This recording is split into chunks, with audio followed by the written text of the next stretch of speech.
ਸੋਹਲ ਐਂਟੀਲੋਪ, ਸਰਬਜੀਤ ਸਿੰਘ ਐਲਕੋ ਨਵਾਡਾ, ਕਮਲਜੀਤ ਸਿੰਘ ਦੌਲਤਪੁਰੀਆ ਮੰਟੀਕਾ, ਕਰਨੈਲ ਸਿੰਘ ਰੰਧਾਵਾ ਟਰਲੋਕ, ਕੁਲਦੀਪ ਸਿੰਘ ਸੰਘਾ, ਧਰਮ ਸਿੰਘ ਸੰਘਾ ਬੇਕਰਸਫੀਲਡ।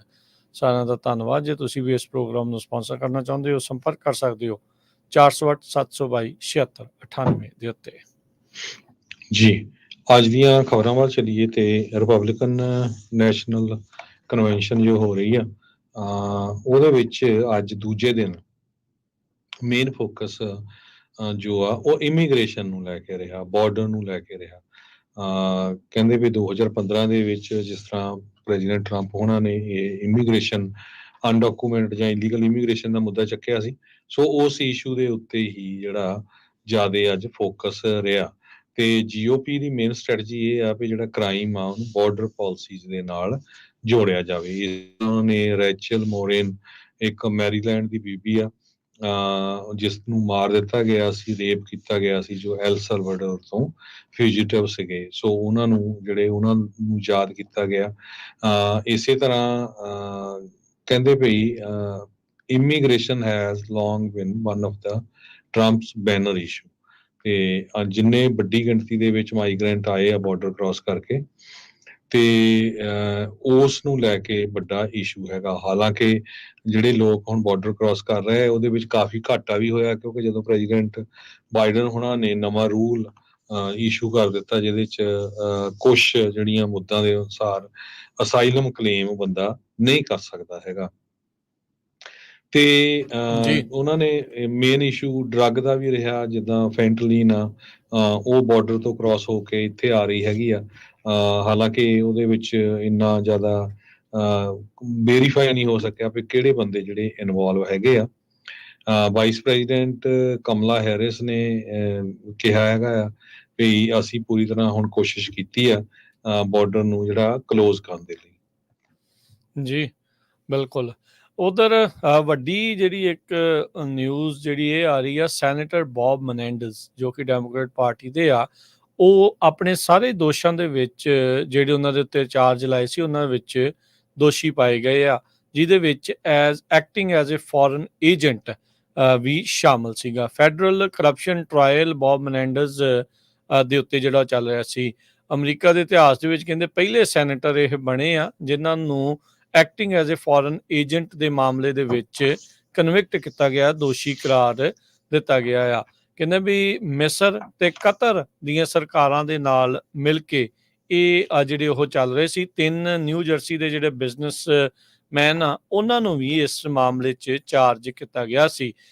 ਪਿਛਲੇ ਕੁਝ ਮਹੀਨੇ ਪਹਿਲਾਂ ਫੈਡਰਲ ਪ੍ਰੋਸੀਕਿਊਟਰਸ ਨੇ ਨਿਊ ਜਰਸੀ ਦੇ ਜਿਹੜੇ ਡੈਮੋਕ੍ਰੇਟ ਆ ਉਹਨਾਂ ਦੇ ਘਰੇ ਛਾਪੇਮਾਰੀ ਕੀਤੀ ਸੀ ਤੇ ਉੱਥੇ ਸੋਨਾ ਵੀ ਲੱਭਾ ਸੀ ਤੇ ਕੈਸ਼ ਵੀ ਲੱਭਾ ਸੀ। ਇਹ ਛਾਪੇਮਾਰੀ ਤਾਂ ਹੀ ਹੋਈ ਸੀ ਕਿਉਂਕਿ FBI ਨੂੰ ਇਹ ਸ਼ੱਕ ਸੀਗਾ ਵੀ ਇਹ ਫੋਰਨ ਏਜੰਟਸ ਦੇ ਤੌਰ ਦੇ ਉੱਤੇ ਕੰਮ ਕਰ ਰਹੇ ਆ, ਦੂਜੀਆਂ ਸਰਕਾਰਾਂ ਦੇ ਨਾਲ ਮਿਲ ਕੇ ਜਿਹੜਾ ਉਹ ਜ਼ਿਆਦਾ ਚੱਲ ਰਹੇ ਆ ਰਾਦਰ ਦੈਨ ਅਮਰੀਕਾ ਦੀ ਸਰਕਾਰ ਦੇ ਨਾਲ। ਕਹਿੰਦੇ ਵੀ ਹਜ਼ਾਰਾਂ ਹੀ ਲੱਖਾਂ ਡਾਲਰ ਦੇ ਜਿਹੜੇ ਇਹਨਾਂ ਨੇ ਰਿਸ਼ਵਤਾਂ ਜਿਹੜੀਆਂ ਉਹ ਲਈਆਂ, ਕੈਸ਼, ਗੋਲਡ ਬਾਰ, ਮਾਰਗੇਜ ਪੇਮੈਂਟਸ, ਤਾਂ ਜੋ ਜਿਹੜੇ ਪੋਲੀਟੀਕਲ ਕਲਾਊਟ ਹੈਗਾ ਆ ਸੈਨੇਟਰ ਦਾ ਉਸ ਨੂੰ ਉਹ ਵਰਤਿਆ ਜਾ ਸਕੇ। ਮਨੈਂਡਜ਼ ਹੁਣਾਂ ਨੇ ਕਿਹਾ ਵੀ ਮੈਂ ਕਦੀ ਵੀ ਜਿਹੜਾ ਫੋਰਨ ਏਜੰਟ ਦੇ ਤੌਰ ਦੇ ਉੱਤੇ ਕੰਮ ਜਿਹੜਾ ਉਹ ਨਹੀਂ ਕੀਤਾ। 13 ਘੰਟੇ ਤੱਕ ਜਿਊਰੀ ਨੇ ਡੈਲੀਬਰੇਸ਼ਨ ਜਿਹੜੀ ਉਹ ਕੀਤੀ 3 ਦਿਨਾਂ ਦੇ ਵਿੱਚ। ਬਾਅਦ 'ਚ ਇਹਨਾਂ ਨੂੰ ਜਿਹੜੇ 16 ਇਹਨਾਂ ਉੱਤੇ ਫੈਡਰਲ ਚਾਰਜ ਲਾਏ ਸੀਗੇ, bribery, fraud, acting as foreign agent, obstruction ਦੇ, ਉਹਨਾਂ ਸਾਰਿਆਂ ਦੇ ਵਿੱਚ ਦੋਸ਼ੀ ਪਾਇਆ ਗਿਆ। ਚੱਕ ਸ਼ੂਮਰ ਜੋ ਕਿ ਪਹਿਲਾਂ ਇਹਨਾਂ ਦੇ ਨਾਲ ਕਹਿੰਦੇ ਰਹੇ ਵੀ ਜਿੰਨੀ ਦੇਰ ਤੱਕ ਸਾਬਤ ਨਹੀਂ ਹੁੰਦਾ ਉਨੀ ਦੇਰ ਤੱਕ ਅਸੀਂ ਇਹਨਾਂ ਦੇ ਨਾਲ ਆ, ਪਰ ਅੱਜ ਜਦ ਇਹਨਾਂ ਦੇ ਉੱਤੇ ਦੋਸ਼ ਸਾਬਤ ਹੋਏ ਤਾਂ ਉਹਨਾਂ ਨੇ ਵੀ ਕਹਿ ਦਿੱਤਾ ਵੀ ਭਾਈ ਹੁਣ ਇਹਨਾਂ ਨੂੰ ਜਿਹੜਾ ਅਸਤੀਫਾ ਆ ਉਹ ਦੇ ਦੇਣਾ ਚਾਹੀਦਾ ਆ। 29 ਅਕਤੂਬਰ ਨੂੰ ਹੁਣ ਇਹਨਾਂ ਨੂੰ ਸਜ਼ਾ ਜਿਹੜੀ ਆ ਉਹ ਸੁਣਾਈ ਜਾਵੇਗੀ। ਅਜੇ ਤੱਕ ਜਦ ਇਹਨਾਂ ਨੂੰ ਸਵਾਲ ਪੁੱਛਿਆ ਗਿਆ ਵੀ ਕੀ ਤੁਸੀਂ ਐਜ਼ ਏ ਸੈਨੇਟਰ ਹੁਣ ਰਿਜ਼ਾਈਨ ਕਰਨ ਜਾ ਰਹੇ ਆ, ਤਾਂ ਉਸ ਦਾ ਉਹਨਾਂ ਨੇ ਕੋਈ ਵੀ ਜਵਾਬ ਜਿਹੜਾ ਉਹ ਨਹੀਂ ਦਿੱਤਾ। ਕਹਿੰਦੇ ਵੀ ਇਹਦੇ ਮਾਮਲਿਆਂ ਦੇ ਵਿੱਚ ਆਉਂਦੇ ਕਈ ਦਹਾਕੇ ਇਹ ਜੇਲ੍ਹ ਦੇ ਵਿੱਚ ਕੱਟ ਸਕਦੇ ਨੇ। ਸੋ ਨਿਊ ਜਰਸੀ ਦੇ ਡੈਮੋਕ੍ਰੇਟ ਸੈਨੇਟਰ ਉਹ ਬ੍ਰਾਈਬਰੀ, ਕਰਪਸ਼ਨ, ਫੋਰਨ ਏਜੰਟ ਦੇ ਮਾਮਲੇ ਵਿੱਚ ਦੋਸ਼ੀ ਪਾਏ ਗਏ ਨੇ। ਅਗਲੀ ਖਬਰ ਵੱਲ ਚੱਲੀਏ ਤੇ ਨਵੀਂ ਜਿਹੜੀ ਥ੍ਰੈਟ ਆ ਉਹ ਪ੍ਰੈਜ਼ੀਡੈਂਟ ਡੋਨਲਡ ਟਰੰਪ ਉਹਨਾਂ ਨੂੰ ਆਈ ਹੈਗੀ ਆ ਈਰਾਨ ਵੱਲੋਂ। ਸੋ ਸੀਕ੍ਰੇਟ ਸਰਵਿਸ ਨੇ ਆਪਣੀ ਜਿਹੜੀ ਸਿਕਿਉਰਿਟੀ ਆ ਉਹ ਕਾਫੀ ਜ਼ਿਆਦਾ ਜਿਹੜੀ ਆ ਰੇਜ਼ ਕਰ ਦਿੱਤੀ ਆ ਪ੍ਰੈਜ਼ੀਡੈਂਟ ਟਰੰਪ ਉਹਨਾਂ ਦੇ ਆਲੇ ਦੁਆਲੇ। ਈਰਾਨ ਵਾਲੇ ਇਹ ਕਹਿੰਦੇ ਆ ਵੀ ਪ੍ਰੈਜ਼ੀਡੈਂਟ ਟਰੰਪ ਉਹਨਾਂ ਨੇ ਉਹਨਾਂ ਦਾ ਜਿਹੜਾ ਜਨਰਲ ਮਾਰਿਆ ਸੀ ਉਸ ਟਾਈਮ ਦੇ ਉੱਤੇ, ਤੇ ਅਸੀਂ ਜਿਹੜਾ ਬਦਲਾ ਲੈਣਾ ਆ ਜਨਰਲ ਸੁਲੇਮਾਨੀ ਦਾ। ਤੇ ਜਿਹੜੇ ਬੰਦੇ ਨੂੰ ਅਰੈਸਟ ਕੀਤਾ ਗਿਆ 20 ਸਾਲਾਂ ਦਾ ਜਿਹੜਾ ਮੈਥਿਊ ਕਰੋਕਸ, ਉਹਦਾ ਕਿਸੇ ਤਰ੍ਹਾਂ ਦਾ ਵੀ ਲਿੰਕ ਜਿਹੜਾ ਈਰਾਨ ਦੇ ਨਾਲ ਨਹੀਂ ਜੁੜ ਰਿਹਾ ਹੈਗਾ। ਹਾਲਾਂਕਿ ਬਹੁਤ ਸਾਰੇ ਲੋਕ ਕਹਿ ਰਹੇ ਆ ਵੀ ਸਿਕਿਉਰਿਟੀ ਲੈਪਸ ਜ਼ਰੂਰ ਹੋਇਆ ਹੈਗਾ। ਕਹਿੰਦੇ ਵੀ ਜਿਹੜੀ ਪ੍ਰੈਜ਼ੀਡੈਂਟ ਟਰੰਪ ਉਹਨਾਂ ਨੂੰ ਸੀਕ੍ਰੇਟ ਸਰਵਿਸ ਵੱਲੋਂ ਜਿਹੜੀ ਦੱਸਿਆ ਗਿਆ ਆ ਵੀ ਜਿਹੜੀ ਥ੍ਰੈਟ ਆਈ ਆ ਇਹ ਕੁਝ ਦਿਨ ਪਹਿਲਾਂ ਹੀ ਆਈ ਸੀਗੀ। ਸੋ ਕਹਿੰਦੇ ਵੀ ਅਸੀਂ ਪ੍ਰੈਜ਼ੀਡੈਂਟ ਟਰੰਪ ਉਹਨਾਂ ਦੀ ਜਿਹੜੀ ਉਹਨਾਂ ਦੀ ਟੀਮ ਹੈਗੀ ਆ, ਕੈਂਪੇਨ ਟੀਮ ਆ, ਉਸ ਨੂੰ ਵੀ ਦੱਸ ਦਿੱਤਾ ਹੈਗਾ ਤੇ ਸਿਕਿਉਰਿਟੀ ਜਿਹੜੀ ਆ ਉਹ ਬਹੁਤ ਜ਼ਿਆਦਾ ਵਧਾ ਦਿੱਤੀ ਗਈ ਹੈਗੀ। ਦੂਸਰੇ ਪਾਸੇ FBI ਹਜੇ ਵੀ ਜਿਹੜਾ ਮੈਥਿਊ ਆ ਉਸ ਦੇ ਉਹਨਾਂ ਨੇ ਫੋਨ ਜਿਹੜਾ ਉਹ ਖੋਲ੍ਹਿਆ, ਉਹਦੇ ਵਿੱਚ ਜਿੰਨਿਆਂ ਦੇ ਨਾਲ ਕੰਟੈਕਟ ਸੀ ਉਹ ਸਾਰਿਆਂ ਦੀ ਇੰਟਰਵਿਊ ਜਿਹੜੀ ਆ ਕਰ ਰਹੇ ਹੈਗੇ। ਜੀ ਬਿਲਕੁਲ, ਇਹ ਵੀ ਪਤਾ ਲੱਗਾ ਵੀ ਜਿੱਦਾਂ ਕੱਲ ਵੀ ਦੱਸਿਆ ਸੀ ਇਹਨੇ ਗੋਲੀਆਂ ਖਰੀਦੀਆਂ ਸੀ। ਇੱਕ ਦਿਨ ਪਹਿਲਾਂ ਇਹ ਸ਼ੂਟਿੰਗ ਦੀ ਪ੍ਰੈਕਟਿਸ ਕਰਕੇ ਆਇਆ ਸੀ। ਕਹਿੰਦੇ ਵੀ ਇਹਨੇ ਹੋਮ ਡੀਪੂ ਤੋਂ ਹੋਰ ਵੀ ਕਈ ਚੀਜ਼ਾਂ ਜਿਹੜੀਆਂ ਖਰੀਦੀਆਂ ਸੀ। ਇਹਦੀ ਗੱਡੀ ਦੇ ਵਿੱਚ ਜਿਹੜਾ ਉਹ ਐਕਸਪਲੋਸਿਵ ਮਟੀਰੀਅਲ ਵੀ ਸੀਗਾ ਜੋ ਕਿ ਉਹ ਦੂਰੋਂ ਕਰ ਸਕਦਾ ਸੀਗਾ। ਸੋ ਇਹ ਹੁਣ ਟਰੰਪ ਅਸੈਸੀਨੇਸ਼ਨ ਦੀ ਜਿਹੜੀ ਇਨਵੈਸਟੀਗੇਸ਼ਨ ਹੈ ਇਹਦੇ ਵਿੱਚ ਕੀ ਇਵੈਂਚੁਅਲੀ ਨਿਕਲ ਕੇ ਆਉਂਦਾ ਆ ਉਹ ਦੇਖਣ ਵਾਲੀ ਗੱਲ ਆ। US ਦੇ ਵਿੱਚ ਬਾਹਰਲੀ ਸਰਕਾਰਾਂ ਦੇ ਦੁਆਰਾ US ਸਿਟੀਜ਼ਨਸ ਨੂੰ ਮਾਰਨ ਦੀ ਗੱਲ, ਤੇ ਉਸ ਤੋਂ ਬਾਅਦ ਦੇ ਵਿੱਚ ਹੁਣ ਪ੍ਰੈਜ਼ੀਡੈਂਟ ਤੱਕ ਜਦੋਂ ਮਾਰਨ ਦੀ ਜਿਹੜੀ ਉਹ ਗੱਲ ਆ ਰਹੀ ਆ, ਤਾਂ ਇਹ ਇੱਕ ਬੜੀ ਵੱਡੀ ਚਿੰਤਾ ਦਾ ਜਿਹੜਾ ਵਿਸ਼ਾ ਆ ਉਹ ਸਾਰੇ ਅਮਰੀਕੀਆਂ ਦੇ ਲਈ ਬਣਿਆ ਆ। ਕੀ ਇਸ ਨੂੰ ਕਿੰਨਾ ਸੀਰੀਅਸਲੀ ਜਿਹੜਾ ਉਹ ਲੈਣਗੇ ਇਹ ਦੇਖਣ ਵਾਲੀ ਗੱਲ ਆ। ਅੱਜ ਜਿਹੜਾ ਆ ਉਹ ਆਰਮੀ ਦੇ ਜਿਹੜੇ ਇੱਕ ਜਨਰਲ ਆ ਸਪੋਕਸਪਰਸਨ ਆ ਉਹਨਾਂ ਨੂੰ ਵੀ ਇਹ ਸਵਾਲ ਪੁੱਛਿਆ ਗਿਆ, ਤਾਂ ਉਹਨਾਂ ਨੇ department of homeland security, department of justice ਉਸ ਪਾਸੇ ਵੱਲ ਨੂੰ ਜਿਹੜੇ ਉਹ ਸਵਾਲ ਜਿਹੜੇ ਉਹ ਕਰ ਦਿੱਤੇ ਸੀ। ਇਸ ਪੂਰੀ ਅਸੈਸੀਨੇਸ਼ਨ ਅਟੈਂਪਟ ਦੇ ਉੱਤੇ ਗੁਰਪਤਵੰਤ ਸਿੰਘ ਪੰਨੂ ਨੇ ਵੀ ਆਪਣਾ ਬਿਆਨ ਦਿੱਤਾ ਸੀ ਵੀ ਭਾਈ ਬੰਦੂਕ ਦੇ ਨਾਲ ਨਹੀਂ, ਵੋਟ ਦੇ ਨਾਲ ਤੁਸੀਂ ਚੀਜ਼ ਨੂੰ ਬਦਲ ਸਕਦੇ ਆ। ਉਸ ਤੋਂ ਬਾਅਦ ਦੇ ਵਿੱਚ ਭਾਰਤ ਦੇ ਕੁਝ ਜਿਹੜੇ ਯੂਟਿਊਬਰਸ ਆ, ਕੁਝ ਸੋਸ਼ਲ ਮੀਡੀਆ ਇਨਫਲੂਐਂਸਰਸ ਆ, ਉਹਨਾਂ ਨੇ ਗੁਰਪਤਵੰਤ ਸਿੰਘ ਪੰਨੂ ਨੂੰ ਜਿਹੜਾ ਉਹ ਮਾਰਨ ਦੀ ਇੱਕ ਵਾਰੀ ਗੱਲ ਫੇਰ ਦੁਬਾਰਾ ਜਿਹੜੀ ਉੱਥੇ ਛੇੜ ਦਿੱਤੀ ਸੀ। ਉਧਰ ਐਰਿਕ ਗਾਰਸੈਟੀ ਨੇ ਵੀ ਜਿਹੜਾ ਉਹ ਬਿਆਨ ਦਿੱਤਾ ਆ ਇੰਡੀਆ ਤੇ ਅਮਰੀਕਾ ਦੇ ਜਿਹੜੇ ਉਹ ਰਿਸ਼ਤਿਆਂ ਨੂੰ ਲੈ ਕੇ, ਜਿਉਂ-ਜਿਉਂ ਖਾਸ ਕਰਕੇ ਉਦੋਂ ਜਦੋਂ ਮੋਦੀ ਹੁਣੀ ਉਹ ਵਿਜ਼ਿਟ ਕਰਕੇ ਆਏ ਆ ਰਸ਼ੀਆ ਦੇ ਵਿੱਚ, ਤਾਂ ਉਸ ਦੇ ਵਿੱਚ ਉਹਨਾਂ ਨੇ ਕਿਹਾ ਵੀ ਇੰਡੀਆ ਜਿਹੜਾ ਆ ਅਮਰੀਕਾ ਦੇ ਨਾਲ ਜਿਹੜਾ ਆਪਣਾ ਰਿਸ਼ਤਾ ਆ ਉਸ ਨੂੰ ਟੇਕਨ ਫਾਰ ਗ੍ਰਾਂਟਡ ਨਾ ਲਵੇ, ਵੀ ਇਸ ਦੇ ਉੱਤੇ ਕੋਈ ਅਸਰ ਜਿਹੜਾ ਉਹ ਨਹੀਂ ਪਊਗਾ। ਉਸ ਦੇ ਉੱਤੇ ਇੱਕ ਵਾਰੀ ਫੇਰ ਜਿਹੜਾ ਗੌਰਵ ਆ ਰਿਹਾ ਆ, ਜਿਹੜਾ YouTube ਦੇ ਵਿੱਚ ਅਕਸਰ ਪੁੱਠਾ ਸਿੱਧਾ ਨਾਪ ਸ਼ਨਾਪ ਬਕਦਾ ਰਹਿੰਦਾ ਆ, ਉਹਨੇ ਕਿਹਾ ਵੀ ਐਰਿਕ ਗਾਰਸੈਟੀ ਨੂੰ ਸੱਦਣਾ ਚਾਹੀਦਾ, ਇਹਦੀ ਪੈਂਟ ਲਾਉਣੀ ਚਾਹੀਦੀ ਹੈ ਤੇ ਇਸ ਨੂੰ ਜਿਹੜਾ ਉਹ ਦੱਸ ਦੇਣਾ ਚਾਹੀਦਾ ਆ ਵੀ ਕੀ ਕੁਛ ਜਿਹੜਾ ਉਹ ਹੋ ਰਿਹਾ ਆ। ਅਮਰੀਕਨ ਅੰਬੈਸਡਰ ਦੀ ਹਾਸੀ ਜਿਹੜੀ ਇੱਕ ਹਿਸਾਬ ਦੇ ਨਾਲ ਜਿਹੜਾ ਗੌਰਵ ਆ ਰਿਹਾ ਆ ਉਹਦੇ ਦੁਆਰਾ ਬੇਇੱਜ਼ਤੀ ਜਿਹੜੀ ਉਹ ਕੀਤੀ ਗਈ ਆ, ਪਰ ਐਰਿਕ ਗਾਰਸੈਟੀ ਨੇ ਵੀ ਤਾੜਨਾ ਲਾ ਦਿੱਤੀ ਆ ਭਾਰਤ ਨੂੰ ਵੀ ਭਾਈ ਰਸ਼ੀਆ ਦੇ ਨਾਲ ਨਜ਼ਦੀਕੀ ਵਧਾਉਂਦੇ ਅਮਰੀਕਾ ਵਾਲਾ ਰਿਸ਼ਤਾ ਆ ਉਹ ਨਾ ਗਵਾ ਬੈਠਿਓ। ਅਗਲੀ ਖਬਰ ਵੱਲ ਚੱਲੀਏ। ਜਿਹੜਾ ਇਲੋਨ ਮਸਕ ਆ ਟੈਸਲਾ ਦਾ CEO ਵੀ ਹੈਗਾ ਆ, ਉਸਨੇ ਕਿਹਾ ਵੀ ਮੇਰੀਆਂ ਜਿਹੜੀਆਂ ਹੋਰ ਕੰਪਨੀਆਂ ਹੈਗੀਆਂ ਉਹ ਵੀ ਮੈਂ ਕੈਲੀਫੋਰਨੀਆ ਤੋਂ ਟੈਕਸਸ ਨੂੰ ਮੂਵ ਕਰਨ ਜਾ ਰਿਹਾ ਹੈਗਾ।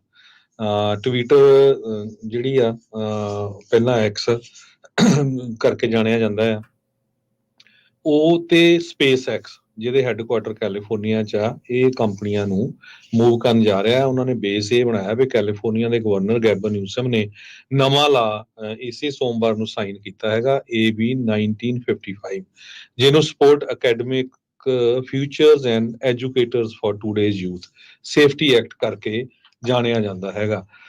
ਤੇ ਇਸ ਦੇ ਮੁਤਾਬਕ ਜਿਹੜੇ ਸਕੂਲ ਡਿਸਟ੍ਰਿਕਟਸ ਆ ਉਹਨਾਂ ਨੂੰ ਜਿਹੜਾ ਫੋਰਸਡ ਆਊਟਿੰਗ ਪਾਲਿਸੀਜ਼ ਦੇ ਲਈ ਇੰਟੈਕਟਿੰਗ ਲਈ ਕਿਹਾ ਗਿਆ ਹੈਗਾ ਆ, ਜਿਹਦੇ ਵਿੱਚ ਜੈਂਡਰ ਆਇਡੈਂਟੀਟੀ ਪ੍ਰੋਵਾਈਡ ਕਰਨ ਦੇ ਲਈ, ਰਿਸੋਰਸਿਸ ਫॉर ਦ ਪੇਰੈਂਟਸ ਤੇ ਸਟੂਡੈਂਟਸ ਨੂੰ ਮੈਨੇਜ ਕਰਨ ਦੇ ਲਈ, ਜਿਹੜੇ ਜੈਂਡਰ ਤੇ ਆਇਡੈਂਟੀਟੀ ਪ੍ਰਾਈਵੇਟਲੀ ਜਿਹੜਾ ਆਪਾਂ ਪਿੱਛੇ ਡਿਸਕਸ ਵੀ ਕੀਤਾ ਸੀ ਵੀ ਕਿਹੜਾ ਬਿੱਲ ਹੈਗਾ ਆ।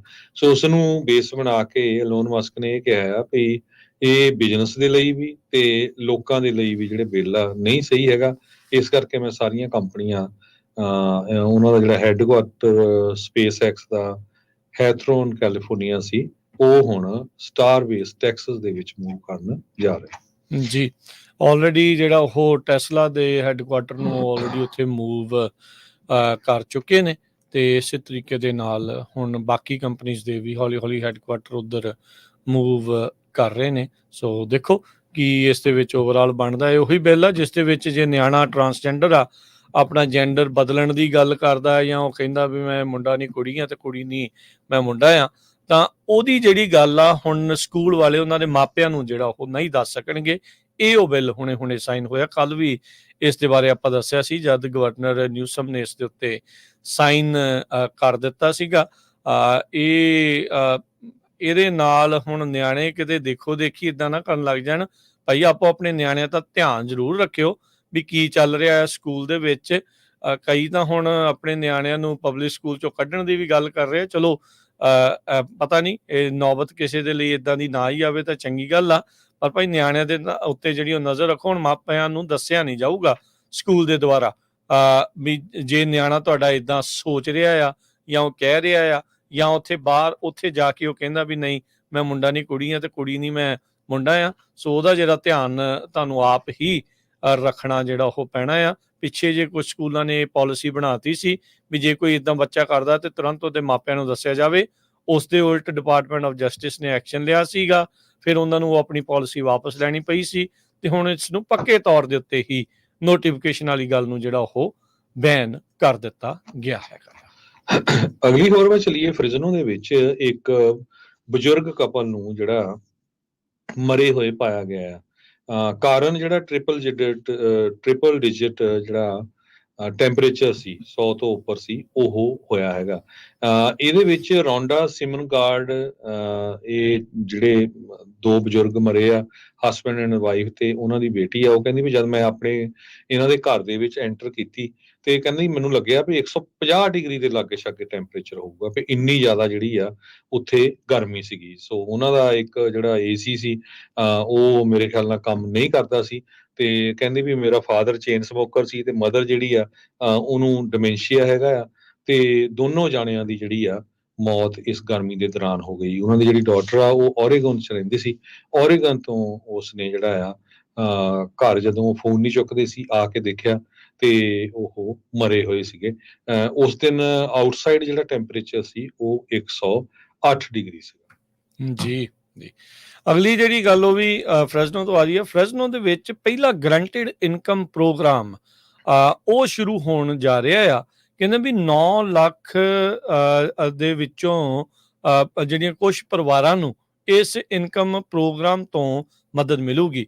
9 ਲੱਖ ਦੇ ਵਿੱਚੋਂ ਕਹਿੰਦੇ ਵੀ 150 ਪਰਿਵਾਰਾਂ ਦੇ ਉੱਤੇ ਇਸ ਪ੍ਰੋਗਰਾਮ ਦੇ ਤਹਿਤ $500 ਜਿਹੜਾ ਇਹਨਾਂ ਨੂੰ ਦਿੱਤਾ ਜਾਵੇਗਾ, ਜਿਹੜਾ 12 ਮਹੀਨਿਆਂ ਦੇ ਵਿੱਚ ਹਰ ਮਹੀਨੇ $500 ਮਿਲੇਗਾ। ਸੋ ਫ੍ਰੈਜ਼ਨੋ ਇਕਨੋਮਿਕ ਓਪਰਚੁਨਿਟੀ ਕਮਿਸ਼ਨ ਨੇ ਕਿਹਾ ਆ ਵੀ ਜਿਹੜੇ ਲੋਕ ਗਰੀਬੀ ਨੂੰ ਇਸ ਟਾਈਮ ਫਾਈਟ ਕਰ ਰਹੇ, ਉਹਦੇ ਨਾਲ ਲੜ ਰਹੇ ਆ, ਉਹ ਰੈਂਡਮਲੀ ਲੋਟਰੀ ਸਿਸਟਮ ਦੇ ਵਿੱਚ ਸਿਲੈਕਟ ਕੀਤੇ ਜਾਣਗੇ।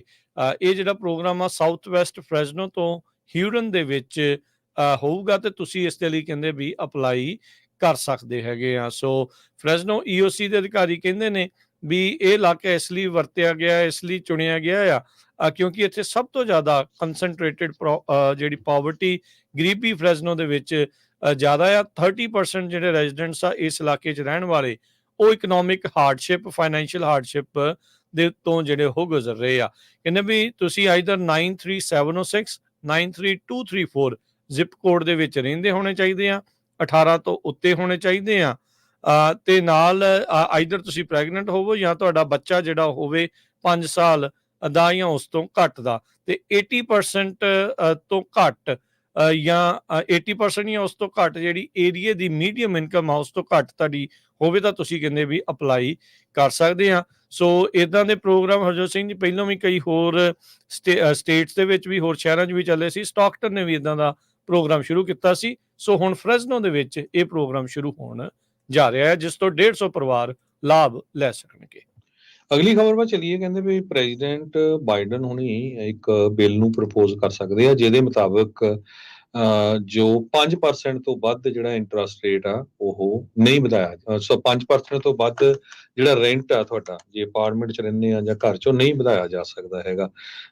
ਇਹਦੇ ਵਿੱਚ ਕਾਂਗਰਸ ਤੋਂ ਇਹ ਅਪਰੂਵਲ ਲੈਣਾ ਪਊਗਾ ਪ੍ਰੈਜ਼ੀਡੈਂਟ ਜੋ ਬਾਈਡਨ ਉਹਨਾਂ ਨੂੰ। ਕਹਿੰਦੇ ਵੀ ਰੈਂਟ ਬਹੁਤ ਜ਼ਿਆਦਾ ਹੈਗਾ ਆ, ਤੇ ਬਹੁਤ ਸਾਰੇ ਲੋਕਾਂ ਦੇ ਕੋਲ ਘਰ ਜਾਂ ਅਪਾਰਟਮੈਂਟ ਲੈਣ ਦੇ ਲਈ ਅਫੋਰਡੇਬਿਲਿਟੀ ਨਹੀਂ ਹੈਗੀ। ਤੇ ਇਹ ਕਹਿੰਦੇ ਵੀ ਜਿਹੜਾ ਰੂਲ ਹੋਊਗਾ 2026 ਦੇ ਐਂਡ ਤੱਕ ਚੱਲੂਗਾ, ਜੇ ਇਹ ਪਾਸ ਹੋ ਜਾਂਦਾ। ਸੋ ਮੋਸਟਲੀ ਜਿਹੜੇ ਲੈਂਡਲੌਰਡ ਹੈਗੇ ਜਿਨ੍ਹਾਂ ਦੇ ਕੋਲ 50 ਤੋਂ ਵੱਧ ਅਪਾਰਟਮੈਂਟ ਆ, ਉਹਨਾਂ ਦੇ ਉੱਤੇ ਇਹ ਲਾਗੂ ਹੋਊਗਾ। ਕਹਿੰਦੇ ਵੀ 20 ਮਿਲੀਅਨ ਯੂਨਿਟਸ ਇਸ ਲਾਅ ਦੇ ਅੰਡਰ ਆਉਣਗੇ, ਤੇ ਇਹਦੇ ਵਿੱਚ ਜਿਹੜੇ ਲੈਂਡਲੌਰਡ ਉਹ ਕਾਫੀ ਔਖੇ ਆ। ਉਹ ਕਹਿੰਦੇ ਵੀ ਸਾਡੀਆਂ ਪੇਮੈਂਟਸ ਆਈ ਹੈਗੀਆਂ, ਪ੍ਰੋਪਰਟੀ ਟੈਕਸ ਆਈ ਹੈਗਾ, ਤੇ ਉਹ ਕਹਿੰਦੇ ਵੀ ਜਿਹੜਾ ਕੋਈ ਲੈਂਡਲੌਰਡ ਇਸ ਨੂੰ ਨਹੀਂ ਫੋਲੋ ਕਰੂਗਾ ਤੇ ਉਹਨਾਂ ਨੂੰ ਜਿਹੜੀ ਫੈਡਰਲ ਟੈਕਸ ਦੀ ਡਿਡਕਸ਼ਨ ਹੁੰਦੀ ਆ ਉਹ ਨਹੀਂ ਲੈ ਸਕਣਗੇ। ਤੇ ਇਸੇ ਤਰ੍ਹਾਂ ਬਹੁਤ ਸਾਰੇ ਹੁਣ ਇਹ ਵੀ ਸੋਚ ਰਹੇ ਆ ਵੀ ਇਲੈਕਸ਼ਨ ਤੋਂ ਬਾਅਦ ਹੀ ਪਤਾ ਚੱਲੂਗਾ, ਖਾਸ ਕਰਕੇ ਕੈਲੀਫੋਰਨੀਆ ਅਪਾਰਟਮੈਂਟ ਐਸੋਸੀਏਸ਼ਨ ਵਾਲੇ, ਵੀ ਜਿਹੜਾ ਵਿਨ ਕੌਣ ਕਰਦਾ ਆ। ਜੇ ਪ੍ਰੈਜ਼ੀਡੈਂਟ ਟਰੰਪ ਵਿਨ ਕਰਦੇ ਆ ਫਿਰ ਕਹਿੰਦੇ ਇਹ ਬਿੱਲ ਨਹੀਂ ਆਊਗਾ, ਤੇ ਜੇ ਪ੍ਰੈਜ਼ੀਡੈਂਟ ਜੋ ਬਾਈਡਨ ਹੋਣੀ ਆ ਤੇ ਇਹ ਜਿਹੜਾ ਬਿੱਲ ਆ ਉਹ ਲਿਆ ਸਕਦੇ। ਜੀ ਬਿਲਕੁਲ। 5% ਦਾ ਜਿਹੜਾ ਐਨੂਅਲ ਰੈਂਟ ਕੈਪ ਆ ਉਸ ਨੂੰ ਉਹ ਕਰਨ ਬਾਰੇ ਸੋਚ ਰਹੇ ਆ। ਕਹਿੰਦੇ ਵੀ ਮਹਿੰਗਾਈ ਨੂੰ ਦੇਖਦੇ ਹੋਏ ਇਦਾਂ ਜਿਹੜਾ ਉਹ ਕਰਨਾ ਆ। ਇੱਥੋਂ ਮੈਨੂੰ ਚੇਤਾ ਆ ਗਿਆ, ਹਰਜੋਤ ਸਿੰਘ ਜੀ, ਇੱਕ ਪਾਰਟੀ ਹੁੰਦੀ ਸੀ, rent is too damn high party. ਉਹਦੇ ਜਿਮੀ ਮੈਕਮਿਲਨ ਹੁੰਦੇ ਸੀ ਹਰ ਥਾਂ ਦੇ ਉੱਤੇ। ਉਹ ਨਿਊਯਾਰਕ ਤੇ ਬੇਸ ਸੀਗਾ, ਤੇ ਉੱਥੇ ਇਹੀ ਗੱਲ ਕਰਦਾ ਸੀਗਾ ਵੀ ਭਾਈ ਬਹੁਤ ਜ਼ਿਆਦਾ ਰੈਂਟ ਆ। ਤੇ ਉਹਦੇ ਉੱਤੇ ਇਹਨੇ ਕਈ ਮੇਅਰ ਦੇ ਵੀ ਕੈਂਡੀਡੇਟ ਜਿਹੜੇ ਉਹਦੇ ਉੱਤੇ, ਬਹੁਤੀਆਂ ਵੋਟਾਂ ਤਾਂ ਨਹੀਂ ਮਿਲ ਗਈਆਂ, ਪਰ ਫਿਰ ਵੀ ਉਸਨੇ ਇਹ ਮੁੱਦਾ ਸਿੰਗਲ ਇਸ਼ੂ ਪਾਰਟੀ ਜਿਹੜੀ ਆ ਇਸਨੇ ਉਸ ਟਾਈਮ ਦੇ ਉੱਤੇ ਬਣਾਈ ਸੀਗੀ। ਇਹ ਅਰਲੀ 2000s ਦੀ ਜਿਹੜੀ ਇਹ ਗੱਲ ਹੈਗੀ ਆ। ਤੇ ਹਰਜੋਤ ਸਿੰਘ ਜੀ, ਸਮਾਂ ਆਪਣੇ ਪ੍ਰੋਗਰਾਮ ਦਾ ਸਮਾਪਤੀ ਦੇ ਵੱਲ ਆ, ਪਰ ਉਸ ਤੋਂ ਪਹਿਲਾਂ ਦੱਸ ਜਾਈਏ, ਫ੍ਰੈਜ਼ਨੋ ਦੇ ਘਰ ਦੇ ਵਿੱਚ ਇੱਕ DUI ਡਰਾਈਵਰ ਨੇ ਆਪਣੀ ਗੱਡੀ ਜਿਹੜੀ ਉਹ ਠੋਕ ਦਿੱਤੀ ਹੈਗੀ ਆ। ਕਹਿੰਦੇ ਵੀ ਇਹ ਕੱਲ ਸ਼ਾਮੀ 6:30 ਵਜੇ ਵਾਪਰਿਆ, ਕ੍ਰੈਸਟਾ ਤੇ ਸੈਨ ਮਡਲ ਜਿਹੜੀਆਂ ਸਟਰੀਟਸ ਦੇ ਉੱਤੇ। ਫ੍ਰੈਜ਼ਨੋ ਪੁਲਿਸ ਨੇ ਕਿਹਾ ਵੀ ਡਰਾਈਵਰ ਟਰਨ ਆਪਣੀ ਮਿਸ ਕਰ ਗਿਆ, ਤੇ ਇਸ ਤੋਂ ਬਾਅਦ ਦੇ ਵਿੱਚ ਘਰ ਦੀ ਜਿਹੜੀ ਬੈਕ ਵਾਲ ਦੇ ਵਿੱਚ ਜਾ ਵੱਜਾ, ਜਿੱਥੇ ਉਹਨਾਂ ਦਾ 에ਅਰ ਕੰਡੀਸ਼ਨਿੰਗ ਯੂਨਿਟ ਵੀ ਸੀਗਾ, ਉਸ ਨੂੰ ਵੀ ਇਸਨੇ ਡਿਸਟਰੋਏ ਕਰ ਦਿੱਤਾ। ਡਰਾਈਵਰ ਜਿਹੜਾ ਮੌਕੇ ਤੋਂ ਭੱਜ ਗਿਆ ਸੀ, ਬਾਅਦ ਚ ਲੇਟਰ ਪੁਲਿਸ ਨੇ ਉਸ ਨੂੰ ਟਰੇਸ ਕਰ ਲਿਆ ਸੀ, ਤੇ ਇਹ ਜਿਹੜਾ ਉਹ ਪਾਇਆ ਗਿਆ ਵੀ ਉਹ ਨਸ਼ੇ ਦੀ ਹਾਲਾਤ ਦੇ ਵਿੱਚ ਗੱਡੀ ਡਰਾਈਵ ਕਰ ਰਿਹਾ ਸੀ। ਹੋਰ ਕੀ ਨੁਕਸਾਨ ਹੋਇਆ ਘਰ ਨੂੰ, ਇਸ ਦੇ ਬਾਰੇ ਜਿਹੜਾ ਅਜੇ ਹੋਰ ਪਤਾ ਲੱਗੇਗਾ। ਤੇ ਆਪਾਂ ਸਟਾਕ ਮਾਰਕੀਟ ਦੀ ਗੱਲਬਾਤ ਵੀ ਕਰਨੀ ਆ। ਜੇ ਕਰੰਸੀ ਦੀ ਗੱਲ ਕਰਦੇ ਜਾਈਏ, $1 ਦੇ ਬਰਾਬਰ ਇੰਡੀਆ ਦੇ 83 ਰੁਪਏ ਤੇ 55 ਪੈਸੇ ਰਹੇ ਆ। $1 ਦੇ ਬਰਾਬਰ ਪਾਕਿਸਤਾਨ ਦੇ 278 ਰੁਪਏ ਤੇ 15 ਪੈਸੇ। $1 ਦੇ ਬਰਾਬਰ ਕੈਨੇਡਾ ਦੇ $1 ਤੇ 36 ਸੈਂਟ। ਤੇ ਡਾਓ ਜੋਨ ਅੱਜ ਬਹੁਤ ਹੀ ਜ਼ਿਆਦਾ ਜਿਹੜੀ ਇਸਨੇ ਛਾਲ ਜਿਹੜੀ ਉਹ ਮਾਰੀ, ਤਕਰੀਬਨ 0.25% ਤੋਂ ਵੱਧ ਵਧਿਆ। 700 ਤੇ 43 ਪੁਆਇੰਟ ਵੱਧ ਕੇ 40,954 ਦੇ ਉੱਤੇ ਬੰਦ ਹੋਇਆ। ਰਿਕਾਰਡ ਜਿਹੜੇ ਉਹ ਪੂਰੇ ਟੁੱਟ ਰਹੇ ਆ ਸਟਾਕ ਮਾਰਕੀਟ 'ਚ। ਇਸੇ ਤਰੀਕੇ ਦੇ ਨਾਲ S&P ਜਿਹੜਾ 500 ਆ ਉਹ 36 ਪੁਆਇੰਟ ਵੱਧ ਕੇ 5667 ਤੇ। ਨੈਸਡੈਕ 37 ਪੁਆਇੰਟ ਵੱਧ ਕੇ 18,509 ਦੇ ਉੱਤੇ। ਸੋਨੇ ਦਾ ਭਾਅ $2476 ਪ੍ਰਤੀ ਆਉਂਸ। ਕੱਚੇ ਤੇਲ ਦੀ ਕੀਮਤ $81 ਪ੍ਰਤੀ barrel. 10 year yield 4.17%। Crypto currency ਚ ਬਿਟਕੋਇਨ 65,516 ਤੇ ਇਥੀਰੀਅਮ 3469 ਦੇ ਬਰਾਬਰ ਚੱਲ ਰਿਹਾ ਹੈ। ਤੇ ਆਪਾਂ ਇੱਥੇ ਹੀ ਸਰੋਤਿਆਂ ਤੋਂ ਇਜਾਜ਼ਤ ਲੈਂਦੇ ਹਾਂ। ਮੇਰੇ ਹਰਜੋਤ ਸਿੰਘ ਵੱਲੋਂ, ਮੇਰੇ ਰਾਜਕਨਵੀਰ ਸਿੰਘ ਵੱਲੋਂ, ਸਭ ਨੂੰ ਸਾਰਿਆਂ ਨੂੰ ਬਹੁਤ ਹੀ ਪਿਆਰ ਤੇ ਸਤਿਕਾਰ ਭਰੀ ਸਤਿ ਸ੍ਰੀ ਅਕਾਲ।